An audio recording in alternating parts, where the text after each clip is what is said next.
This is Miss Unitex, the one and only Uniqueen. Another day, another vlog na naman po tayo. So for today's video, andito po ako ngayon sa barangay namin upang mag-claim ng mga pamaskong handog. So bali po mga ka-Unitex, sumakay po ako dito, sinabay na ako nila dahil po hindi pala daw sa barangay ang bigayan, doon po mismo sa barangay court daw ang bigayan. Kaya sabi nila sa akin, ma'am, sabay ka na po. Ito naman po ako mga ka-Unitex, nakalibre ng sakay.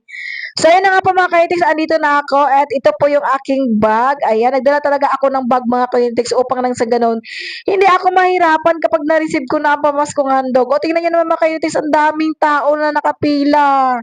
Ang haba-haba pa ng pila. Tingnan nyo po, ang dami nilang ipamimigay.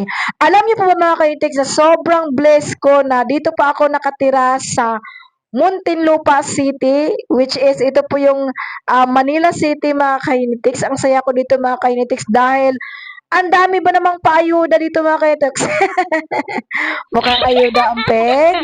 So yun na nga po mga ka-Unitex, way back pandemic era mga ka-Unitex, ang dami kong na-receive dito. Naka-receive ako ng mga bigas, mga grocery, and also 4,000 na cash. O, diba? Pero yung na-receive ko na yun na blessings mga ka-Unitex na 4,000, binigay ko naman iyon sa aking mother na nasa probinsya.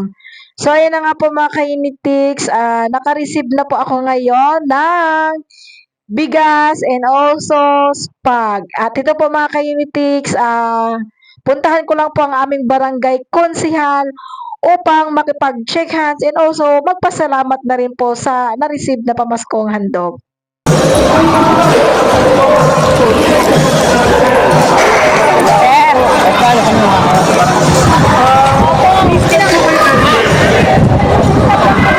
Sir, salamat po sir. Balik ang barangay. Maraming salamat po Barangay Tunasan sa pamaskong handog. Alam niyo po mga ka-Unitex, sa ganitong event hindi po talaga ako nahihiyang mag-claim. Ikaw ba naman, blessings na ang lumapit sa iyo? Aayaw ka pa ba?